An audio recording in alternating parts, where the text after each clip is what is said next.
everyone, welcome to my YouTube channel. I've decided to make the mandoo video a separate video so as to not confuse people when making the two different types of pot stickers. The last video that I made was of the gyoza, which is Japanese pan-fried pot stickers. Today we're going to be making Korean mandoo.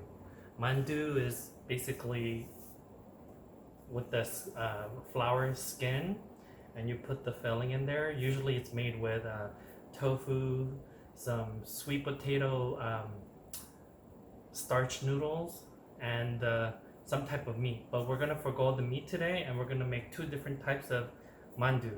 One is gonna be kimchi. From my first video, we made kimchi using seaweed and shiitake mushroom extract. The broth that we boil. And so we're gonna be using that vegan kimchi to make vegan mandoo, the kimchi mandoo. And then the other one, we're gonna be making mushroom mandoo. So let's get to the video and we'll get started. And again, subscribe, like, and share my videos, please. So one of the first things we gotta do is get some water to boil. That out to the side. The water looks like that because I already gone ahead and blanched some bean sprout. So just like making our bindattag, we're gonna take the blanched bean sprouts and squeeze the water out using cheesecloth.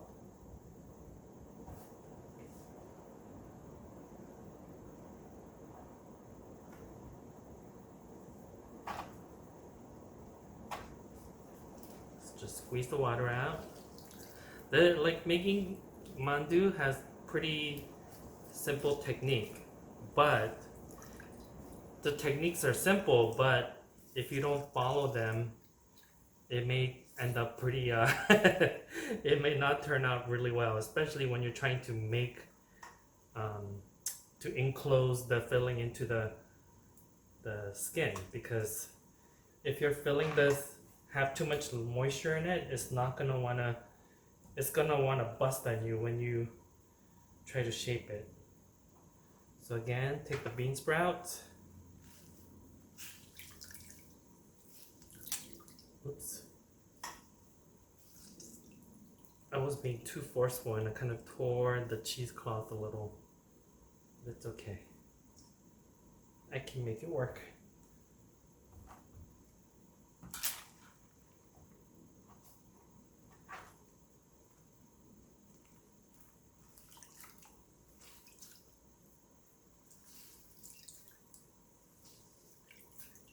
So before I put the bean sprout into the filling, I want to give it a nice rough chop.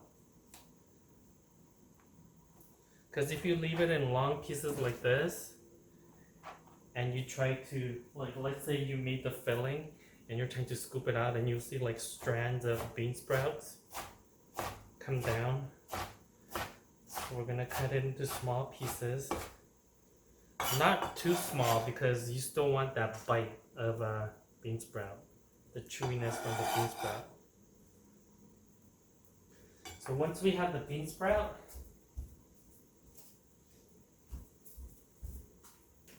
we're going to also blanch.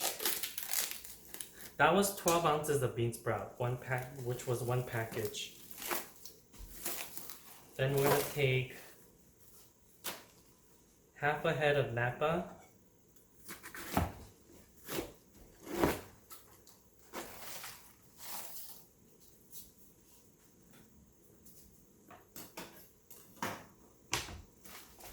we're going to take the core out.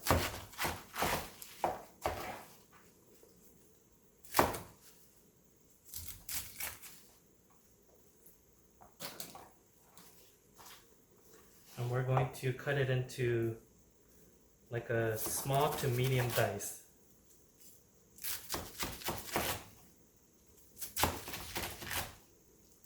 Cut it in lengthwise first. Then we're going to cut it into cubes.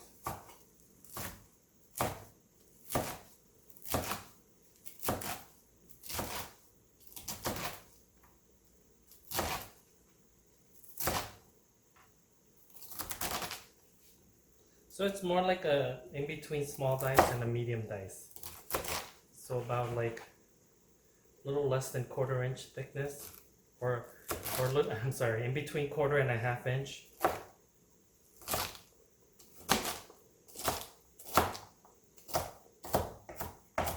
You don't want too big a piece, because then when you go to eat when you try to, because we're gonna also blanch this and squeeze the water out. If they're too big, a lot of the liquid's not gonna come out. And then when you cook your mandoo, it's gonna have like a soggy filling in, which is not very pleasant. So once you have it cut, you're going to blanch it in the hot water. Again, this is water with nothing in it. It's just water. So how I blanch it is, once I drop the vegetable in, and then you see it come up to a boil again, then it's done. So while that's going, I'm gonna cut up the rest of my cabbage.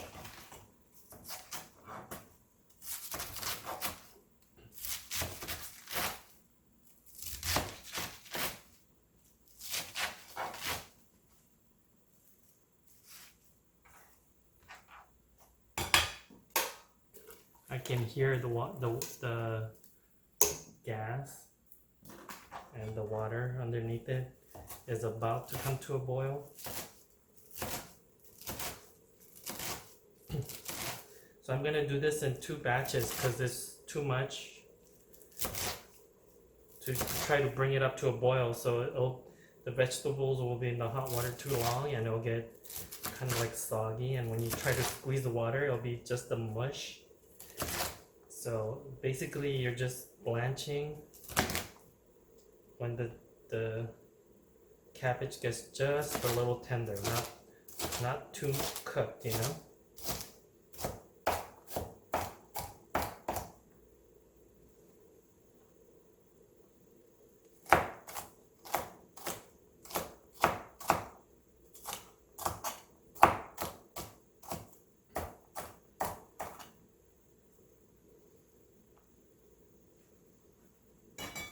Okay, so it's just about to come to a boil. I see the bubbles at the end, and that's pretty good.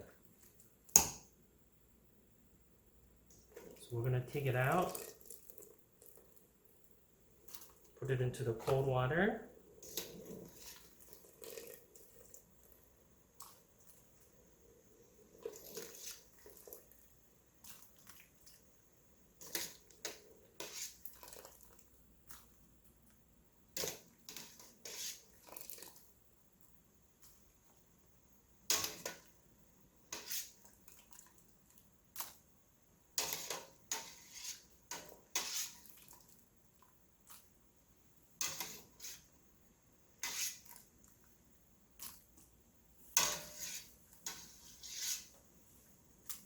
Okay,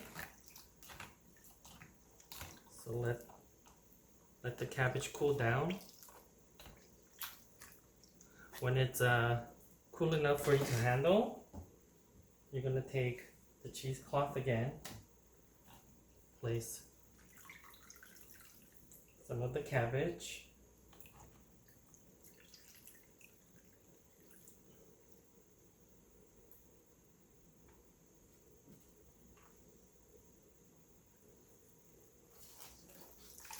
squeeze the water out.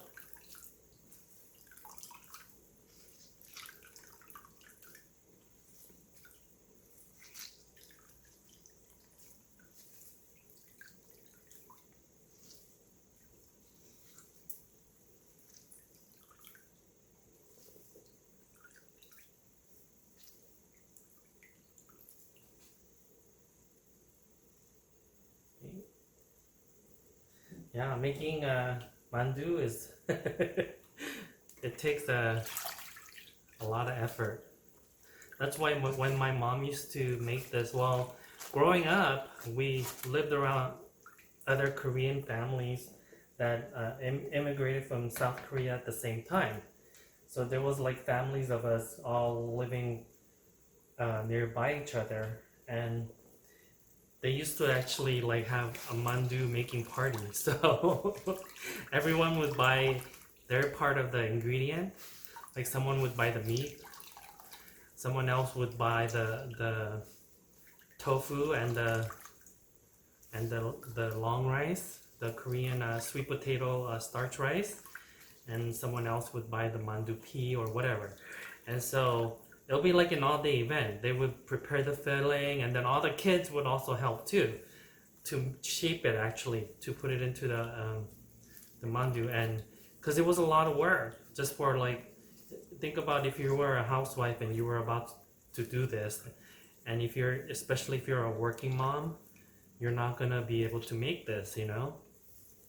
So when they did make it, they made a huge batch and used to freeze them all. But back then, they didn't know what the, you know, home cooks didn't, like a lot of home cooks didn't know what IQF was. So they would freeze the mandu in a Ziploc bag all together without individually freezing at first.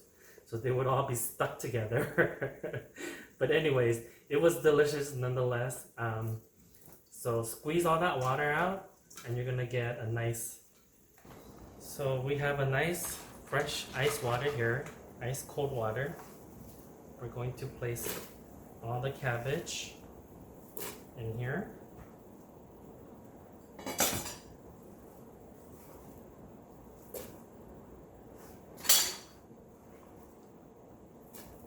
And we're gonna bring it to a boil.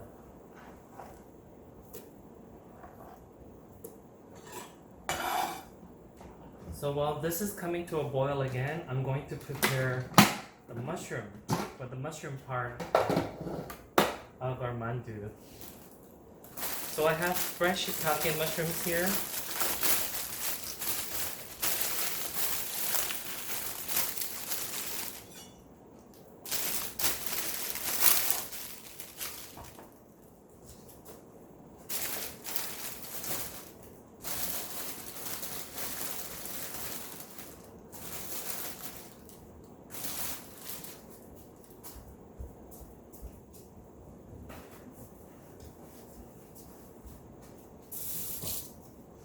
So shiitake mushrooms, you shouldn't, mushrooms in general, you shouldn't wash them, because mushrooms are very porous and they will absorb any liquid that you put on them. So if they're kind of dirty or you want to clean them, just take a wet paper towel and kind of run it against it, rub it to clean it up.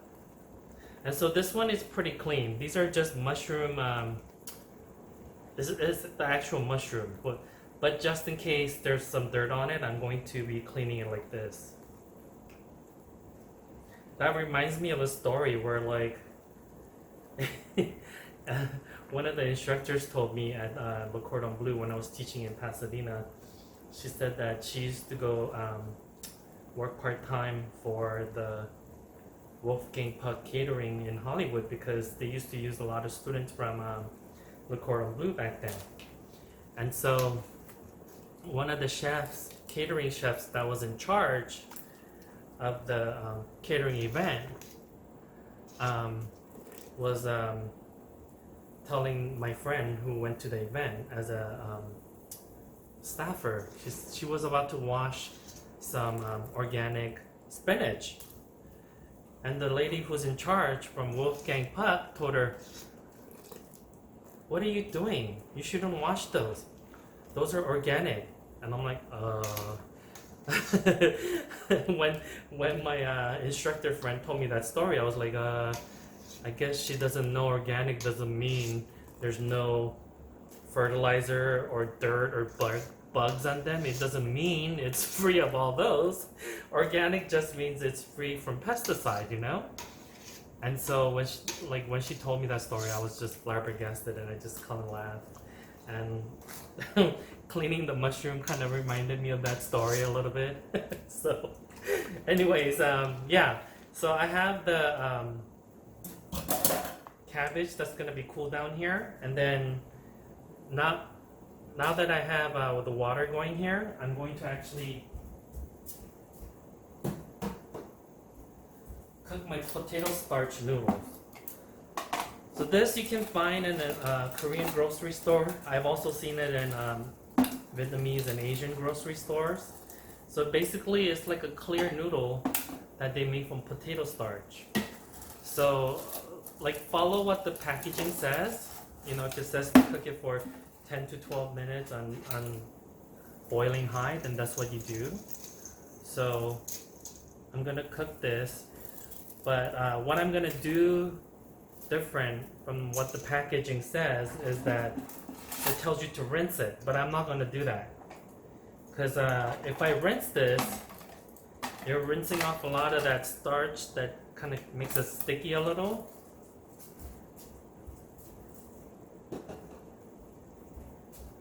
So I'm gonna keep a lot of the starch in here by just draining it and letting it cool as it is. So while that's going, I'm gonna continue to work on my mushroom.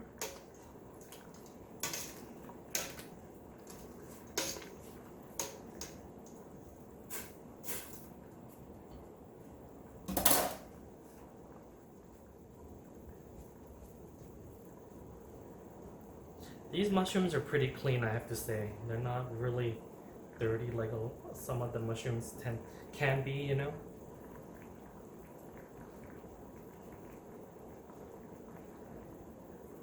You can also use dry shiitake mushrooms if you have those on hand. All you have to do is just soak them in water overnight, keep it in the refrigerator, and then when they're reconstituted, you just use it like I'm going to do it right now.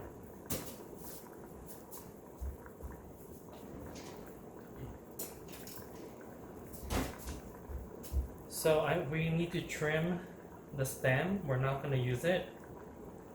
We can save it for making stock another day, but you can keep it in the freezer in a little Ziploc bag.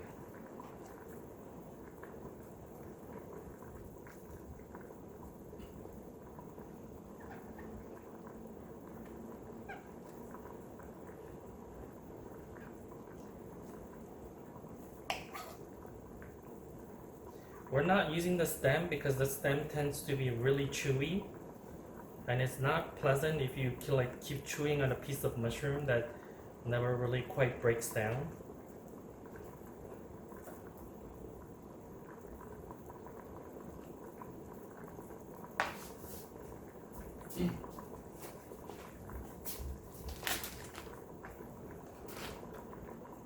So we'll save the mushroom stems.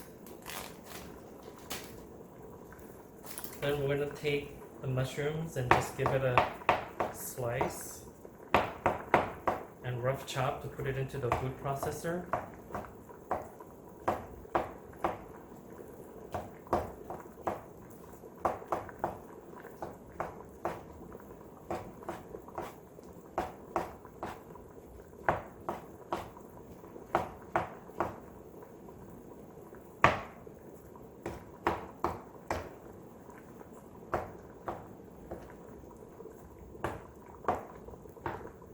Now that they're roughly chopped, we're going to add it to our food processor. We're also going to add these nice oyster mushrooms. These are from California.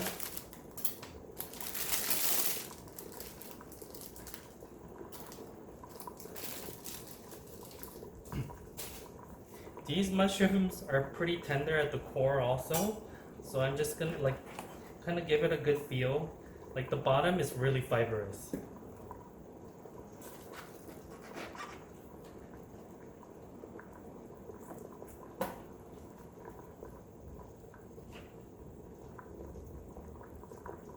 This one's really tough. So you just gotta feel it, and then the rest of it is pretty tender. Just give it a light chop.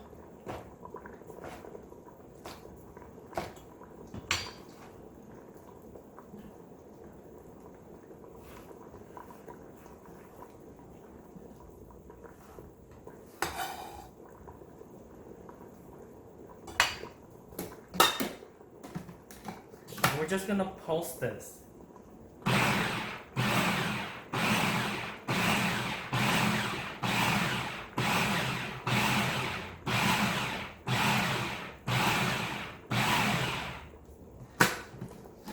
Just make sure that there's no huge chunks of like mushrooms like this.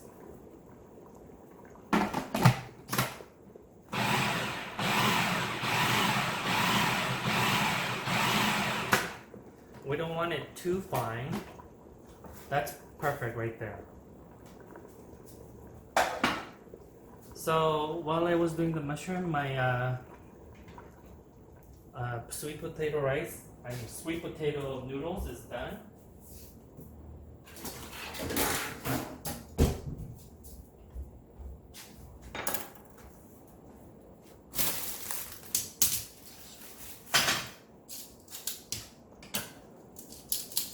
I'm gonna drain it in this. I like this because it fits right over the sink. I got this from IKEA long time ago, about 10 years ago, and I still have it. So I'm just gonna pour this onto there and let it drain.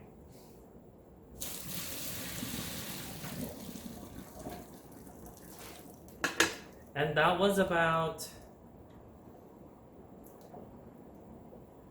6 ounces, 6 to 8 ounces of the sweet potato noodle. So I'm going to squeeze out the rest of these cabbage, and I'll be right back. Now that we have mushrooms all chopped up, we're going to cook this. On a high heat, I have a non-stick pan.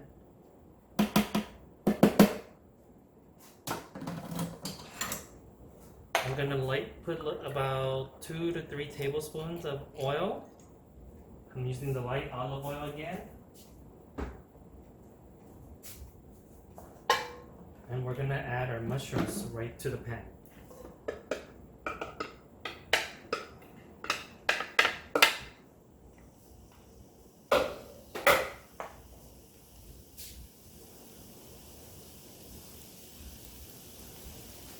And to this, I'm just gonna add a little bit of soy sauce, maybe about 2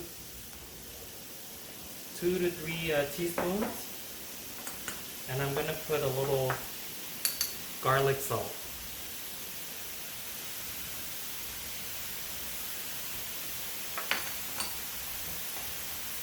Maybe about a teaspoon of garlic salt. And we're just gonna be sweating this until the moisture comes out and you get that concentrate, like most of the liquid's gonna evaporate. We're gonna sweat this for about 3 to 4 minutes. I can smell the mushroom. The shiitake is really like coming out. And the oyster mushroom will give it a really nice contrasting texture along, like the shiitake will be more firmer, you know? It'll be delicious. So we're concentrating the flavor by eliminating a lot of the liquid that comes out of the mushroom.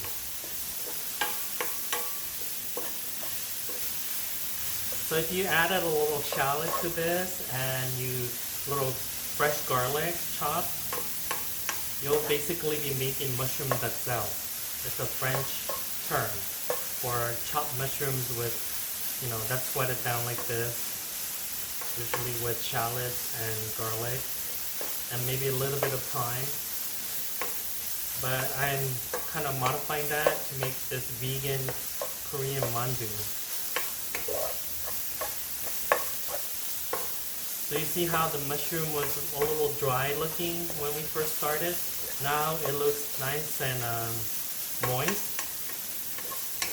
And you just kind of sweat the flavor out. Make sure you stir it constantly because you don't want it to burn. You're just evaporating the liquid. It's on high. I'm going to turn it down to medium.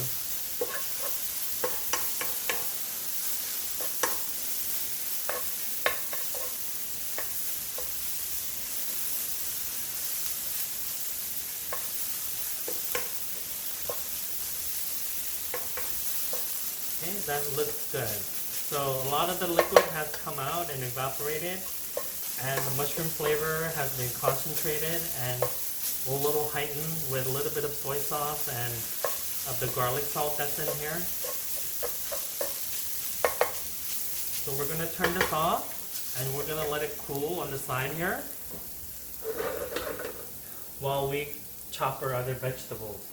So I have green onions. I'm gonna use about 6 or 7 or 8. I love green onion. So if you like a lot of green onion, you can put more if you want. If you don't like green onion, put less. It's up to you. But in this recipe, we're gonna use about 8 pieces of green onion. Just slice it nice and thin.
Then we're gonna add chives to this.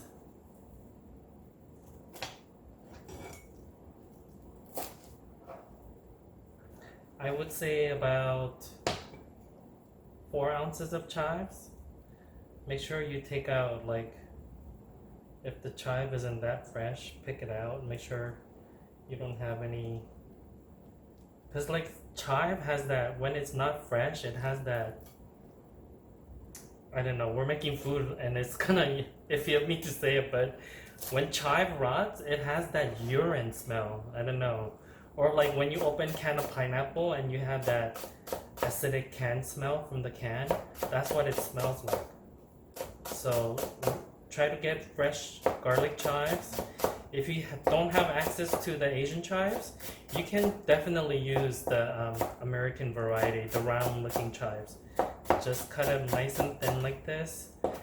And so I'm using about 4 ounces, which will give me about a cup of finely diced chives.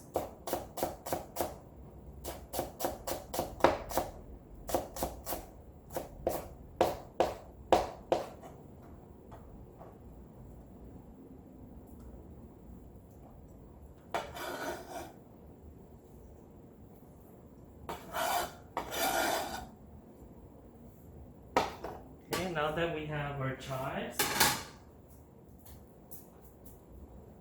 I have the sweet potato noodle that's here. So we're gonna take this, and you see how it kind of like sticks together? We want that. If you rinse this, it's gonna be all separated and slimy. So we want it like this, and we're gonna give it a rough chop to about have the same length like we did with the cabbage and the bean sprout. So about 1/2 inch to 1/4 inch. Because if you don't do this, when you go to make the filling, these noodles are gonna be like long strands, and it's gonna be really annoying. You're gonna want to like not make it because it's really, really, really annoying. So cut the noodles, then you're gonna add it to your filling.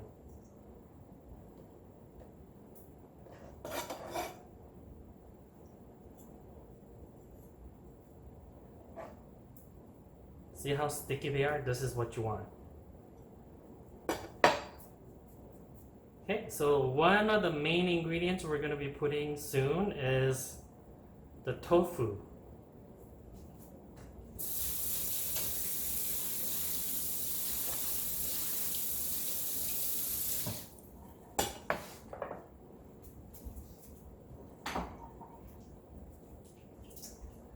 I have 2 16-ounce tofu here. And I chose the firm because the firm ones will have less moisture in them. The soft, like the difference between soft, medium, and firm is how long they press this to squeeze the water out. So if you get the soft one, it's gonna have a lot more moisture. So that's why I chose the firm. You're gonna kind of like squish it like this, and you're gonna take the cheesecloth. This one has a hole, so I need to be careful when I'm squeezing this out. I'm gonna just put a like half at a time.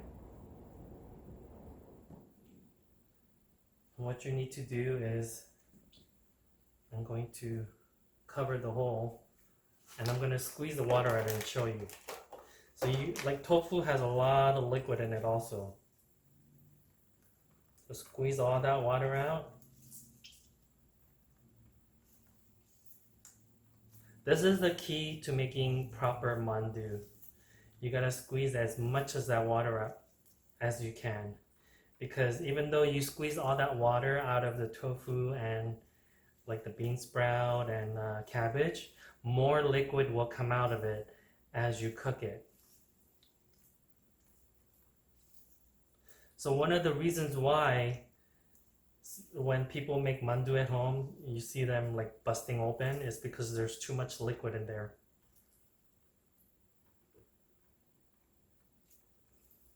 But that's not the main reason why a lot of the mandoo bust open.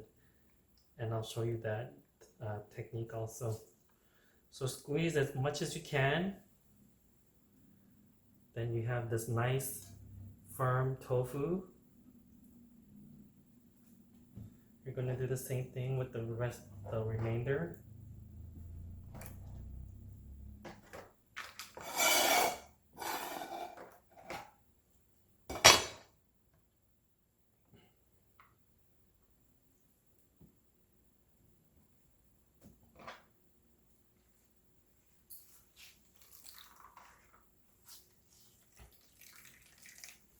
Squeeze all that water out.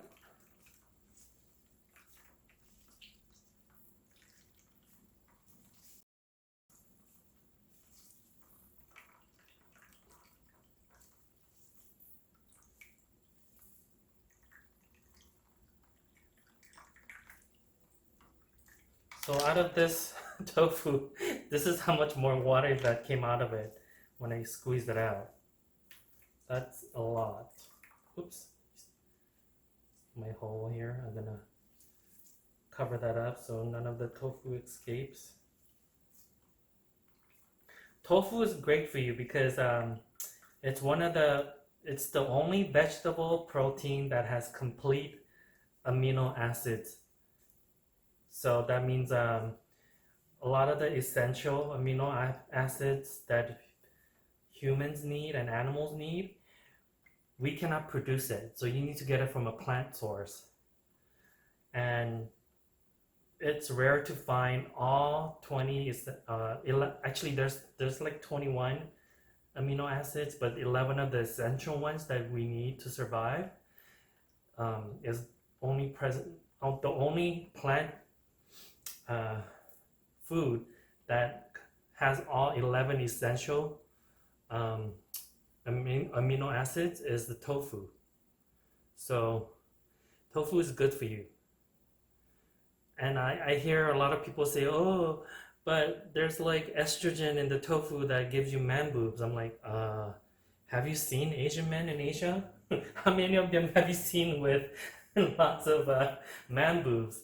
I want like, not to like put anyone down or anything, but the only Asian guys that I've noticed that have man boobs, I got a little myself because I used to eat a lot of animal products.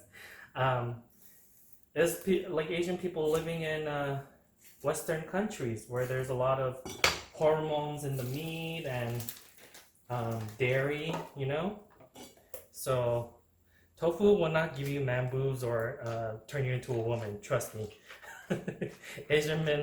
Asians have been eating tofu for thousands, for thousands of years, and they're perfectly fine. So don't let the meat company tell you otherwise, you know, give you false information. So I'm gonna squeeze the rest of this and come right back. Okay, I've squeezed out all the water as best as I could from the tofu. I have the sweet potato noodles in here chopped up, chives, green onions, the cabbage, and the bean sprouts that's underneath. So what I'm gonna do is season this right now with some salt.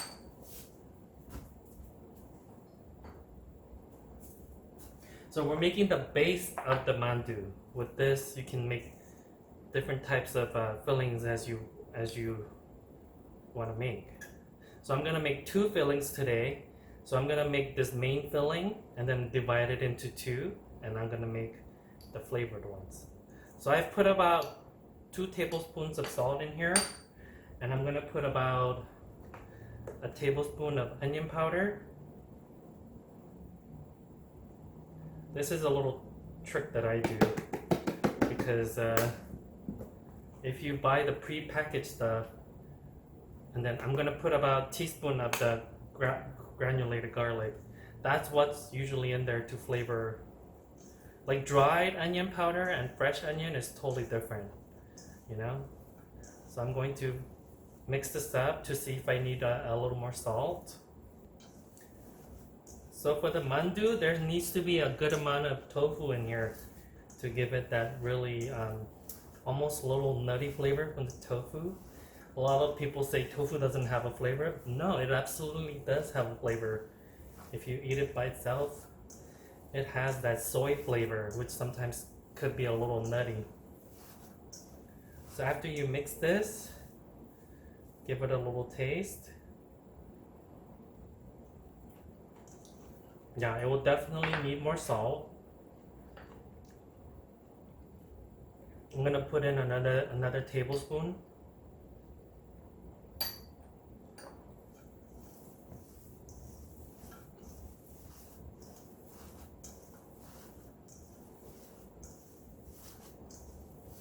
But it has that really the flavor that I grew up with, that familiar taste.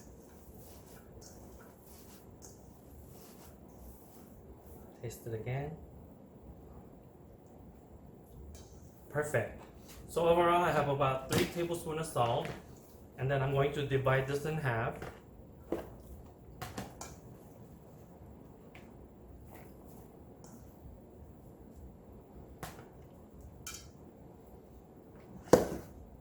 So this half, I'm going to mix it with the mushroom that we cooked off earlier.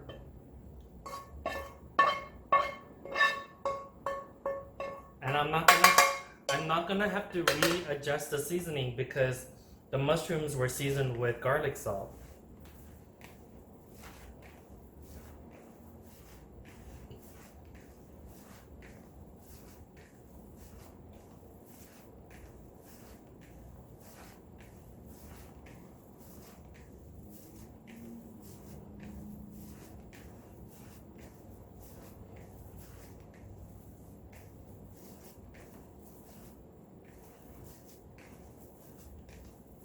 Okay, we're gonna put this aside.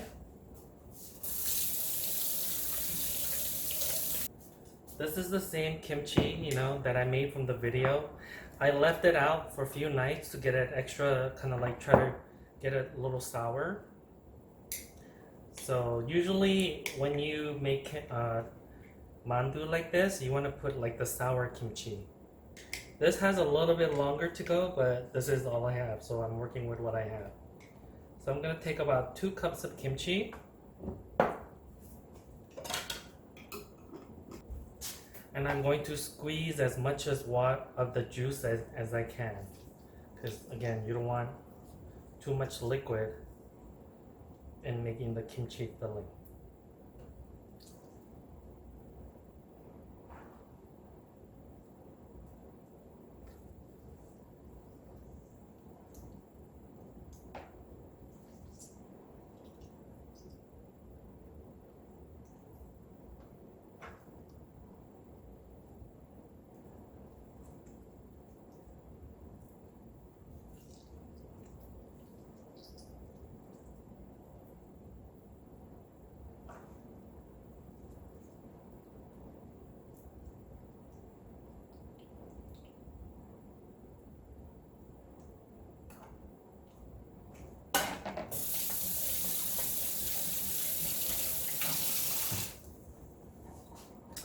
once you squeeze the excess water, you're gonna just chop it into the size you did with the cabbages earlier. So, you know, the Napa cabbage in the raw form, when you blanch it and squeeze the water out, it'll give a different kind of sweet flavor to the mandoo. So we're gonna chop this and put it into our filling on the other half. Okay, we're gonna mix this.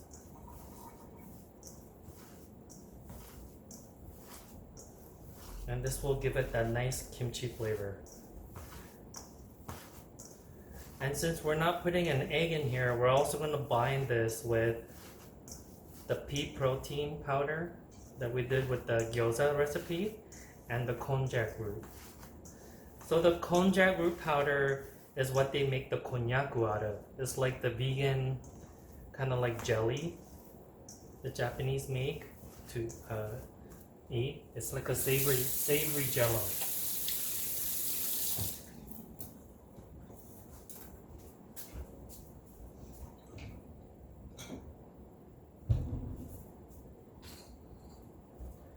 Since we have 2 of the fillings here, we're going to take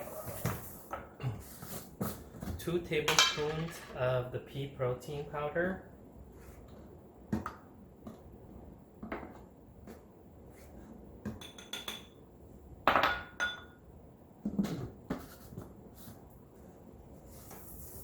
And we're going to take about a tablespoon of the konjac powder. And about 1/4 cup of water.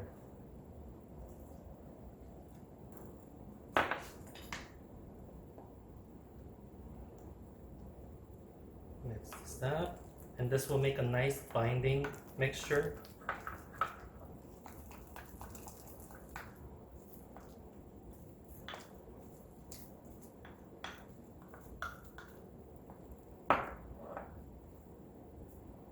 Half goes in there.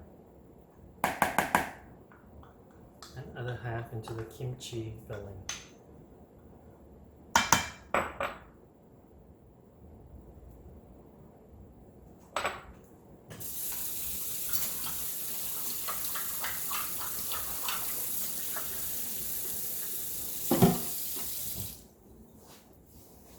So we're going to need to mix this up. You'll feel that the filling was a little bit kind of like crumbly before you put the binding pea protein and the konjac powder, but once you put that in, the mixture becomes more homogeneous, and I can smell the mushroom when I'm mixing this. Oh, it's gonna be so delicious.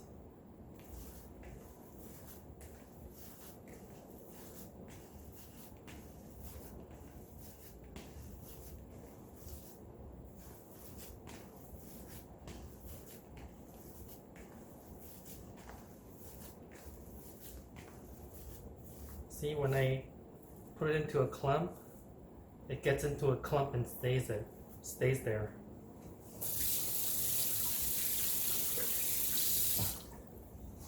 Before I put the filling, it kind of falls apart like this. So, before I put the pea protein and the konjac powder. So this is a good vegan egg substitute when you're making things like this. Because I've tried like the Bob's Red Mill egg replacer, but when I put it into like baked goods and I had an allergic reaction.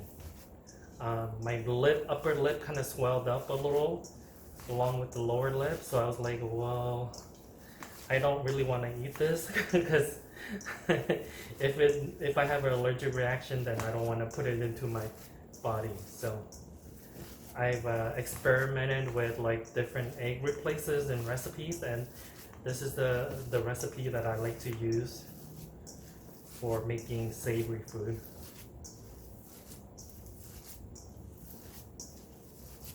Okay, so you see right away, like earlier, and the sound is a little different too.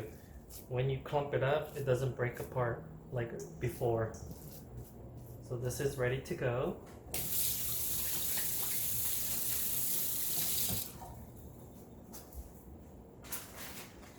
So if you watched the beginning video of the gyoza, I showed you how to make the pea, the skin, for pot stickers.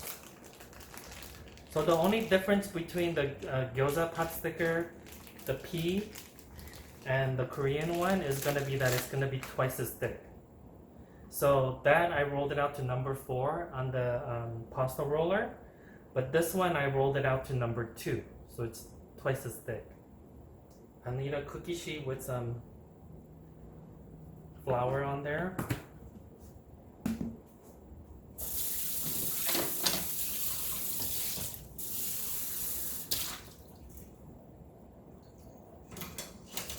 So I'll need a cookie sheet with some flour, and then I have a bowl of water here, and I'll show you what I'll use the bowl of water for.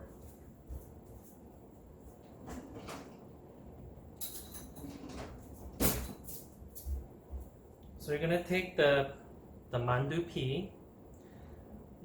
You're gonna take a spoonful of the filling. I would say this shape is a lot easier than the gyoza shape, because it's less technical. So you're gonna take a little bit of the water and you're gonna put it around the rim.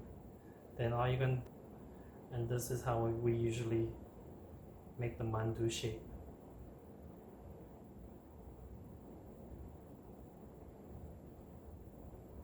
And go ahead, put a little water, put about 2 tablespoons, 1.5 tablespoons to 2. You see how if the noodle was a little longer, it would be all over the outside, and it would be really annoying when you're trying to pinch and the noodle's in the way. See how this one just fell over and it just kind of got in the way. If it's shorter, you can just pull it out. But if it's longer, you know, you're gonna have a hard time fiddling with it, and you're gonna spend more time dealing with the sweet potato starch noodles, the tangmyeon. So you're gonna fold it in half.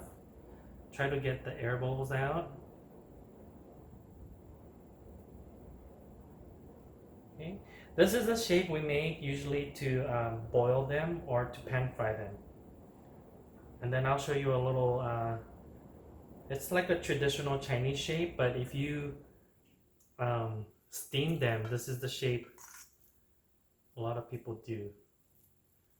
Basically, you do the same thing to make the basic shape, fold it over.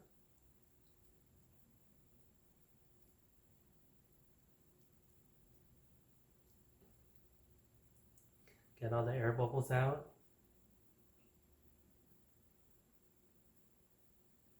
And then what you do is kind of like join the end together like this and pinch them. And so you create this cute little, looks like a little bonnet, but it's like a cute little dumpling. It's almost like Italians have that shape too. I think they call it tortellini. So, but I believe it originated from China, the shape. Okay, welcome back. So I made the mandoo, and that recipe makes about 120 pieces, and you're gonna need to do 2 times the recipe of the mandoo pea from the gyoza, which is 3 cups of all-purpose flour, 1 cup of glutinous rice flour, 1.5 teaspoon of salt, and then 1 1/3 cup of water. So you need to do that recipe times 2 to make 120 pieces of mandoo. So after you make the mandoo, I like to, you know, when I was younger, I used to love deep fried mandoo. You know, where you put it in hot oil and just deep fry it. What kid doesn't like deep fried stuff, right? So as I got older, my tastes have changed, and what I actually prefer, the way I like to eat the mandoo is just boiled. 물 mandu. 물 mandu means boiled in water. So, and oftentimes you'll serve the liquid into a bowl that it was boiled in because the starches come out from the skin. That's why for the Korean mandu, I made the thickness into 2 instead of 4, like in the gyoza recipe. So we're gonna boil one of them, and this is the mushroom mandu, and we're going to boil these. And then the kimchi mandu, I'm going to pan fry it. And the pan frying is very similar to the way we did it with the gyoza. So to serve this, we're going to make 양념 간장. 양념 간장 means like seasoned soy sauce. So basically, you're going to thinly slice green onions.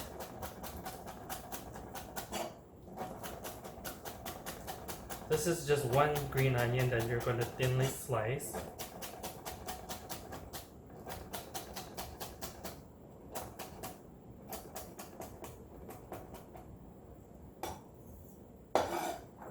Put it into a bowl. Then you're going to take about 3 tablespoons of soy sauce. And about 2 teaspoons of vinegar. We're going to take about 1.5 tablespoons of sesame oil.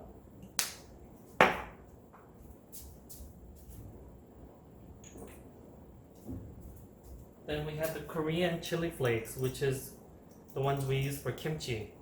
And I'm going to put about 2 teaspoons of that. And I like to have a little sweetness in the sauce, so I'm gonna add about maybe about a teaspoon and a half of just plain granulated sugar, and just mix that up. And that's how you make 양념 간장. If you want it to be a little garlicky, you can also put in some garlic. I think I'm gonna do that actually.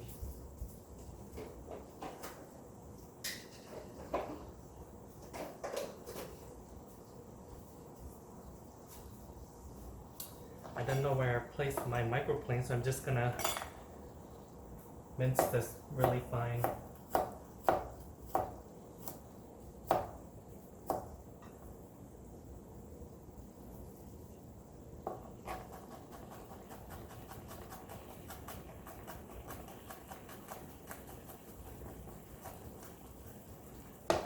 Yes, Koreans eat a lot of raw garlic, so raw garlic is good for you. Once you start cooking the garlic, that's when all the health benefits kind of disappear. So eating a lot of raw garlic, it's good for your health, and there's a reason why all those Korean ladies have really nice young looking skin. It's because all the garlic from the kimchi, and places like here we put garlic. Okay, so the water's boiling, and I'll just put in my mandoo right into it, into the boiling water. Mix this up. And there's a lot of uses for this sauce too, not just for dipping, but you can take this and put it over tofu. You can also, a lot of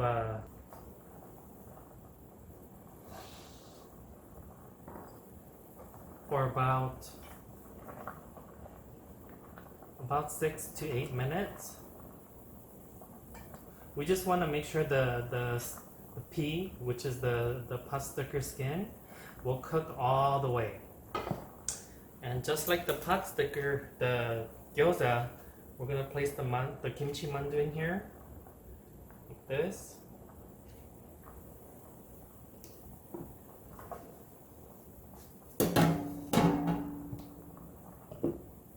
Put some water.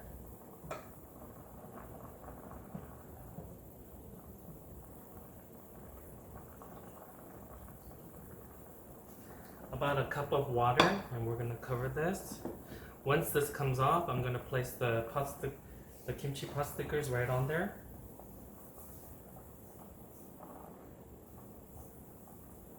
I'm actually gonna finish this on the electric range, so I'm gonna put the. So once it starts boiling, you're gonna let it go for about 3 to 4 minutes and boil. So my mandoo is ready. I'm gonna place this into a bowl. Mandoo is the boiled mandoo. And you see the starch from the skin, we actually serve it with the mandoo. And in the winter time, I like to make a lot of mandoo, put it into the freezer, and I'll just boil it like this. And I'll just eat a bowl full of mandoo in the cold weather. This will warm you up really fast. And I don't even really make this. I just put soy sauce and little chili flakes in there, and that's how I eat it. So we'll wait for the gun mandoo, which is the pan-fried noodles, to be done, and I'll enjoy it together.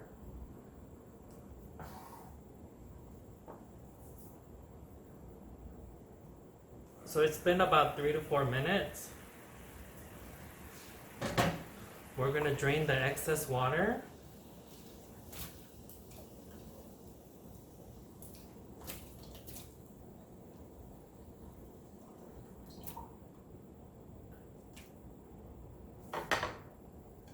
Okay, get as much of the water out as you can.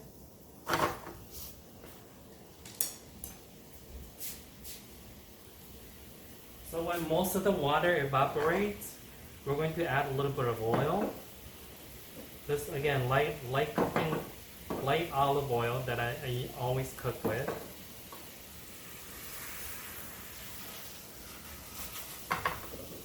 So just put a little bit of oil.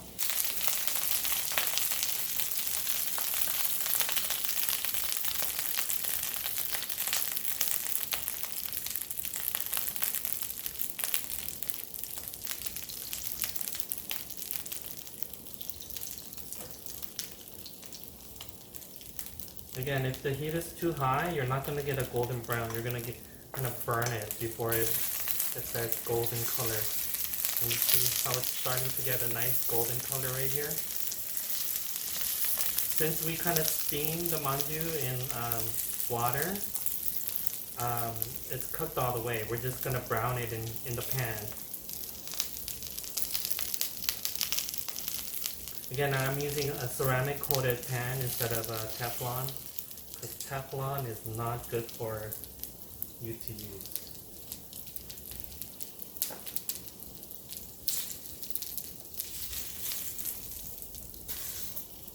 Okay, so we got nice color on both sides. And that's the other reason why I kind of wanted a thick the pot sticker skin, because the Japanese one, you just brown it on one side, but the Korean one, when you do pan fry, you go on both sides. So you need something that really can, and I like the chewiness, you know, of the pot sticker when it's a little thicker like this. It's heartier, I would say. Ooh, a little bit dark. I turned the heat off, and with the residual heat, it went like this. So just ignore that part. You want it to be golden brown like this.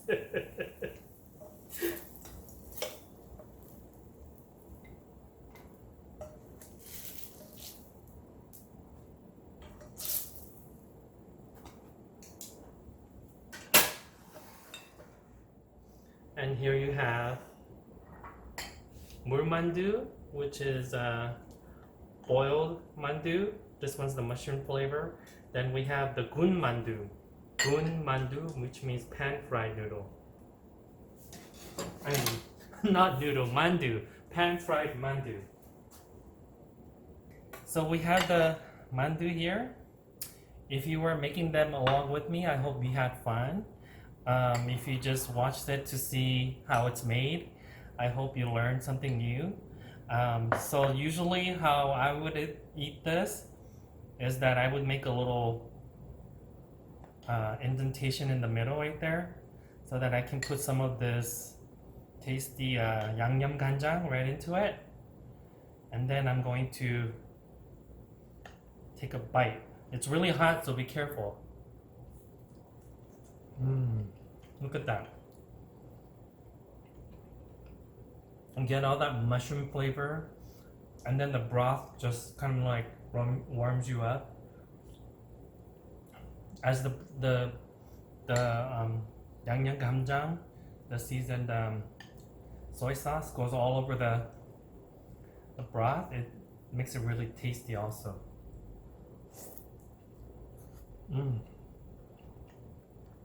So delicious. And you know exactly what's in here. There's nothing artificial, like no preservatives that you can't pronounce.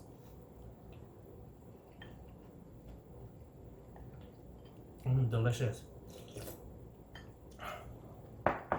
And then here's the kimchi mandoo that we made from scratch, everything, even the kimchi, which is totally vegan. So I'm gonna take a mandoo and also do the same thing with instead of just dipping it on the outside, I'm gonna take some of this and put it right into the middle. That's how we usually eat mandoo. Then we're gonna take this and take a bite.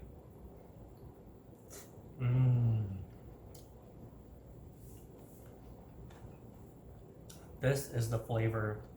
Get the kimchi and then the seasoning from the soy sauce. Delicious. It's crispy, and then because there's substantial amount of thickness on the pea or the skin, it's very chewy, but in a pleasant way. Like you're chewing like noodle, but it's pot sticker. It has because of that glutinous rice, you get that texture, kind of like chewy texture, and that really savory sweet flavor of the glutinous rice.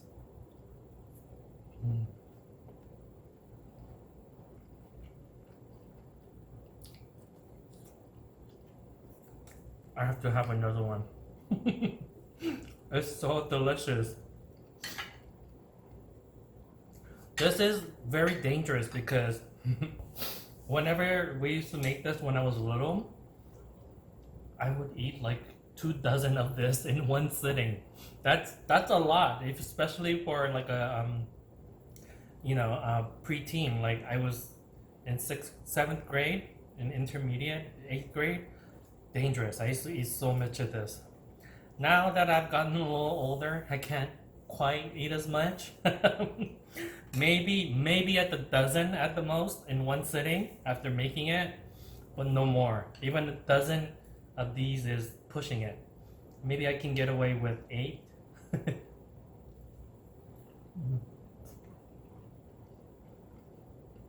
Yum. That crunchy texture from pan frying it, and then that chewy noodle-like texture from the skin right here. So good. Once you learn how to make the skin, you will not buy store-made ever again. Especially if you have the KitchenAid pasta mix attachment. I got mine directly from KitchenAid when they had the Black Friday sale around Thanksgiving. So I had 40% discount on that. So watch out for deals like that. Yum.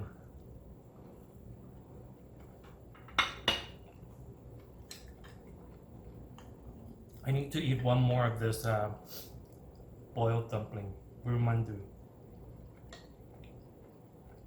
Take this. So chewy and nice, the texture. And then you get that flavor of with this one you get the flavor of mushroom, and you taste the little bit of subtle nuttiness from the tofu, and that chewing texture of the cabbage and the bean sprout that you blanched, and then that fresh flavor of chives and green onions that's in here.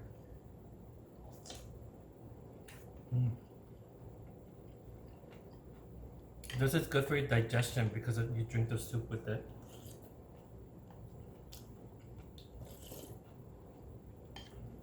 delicious.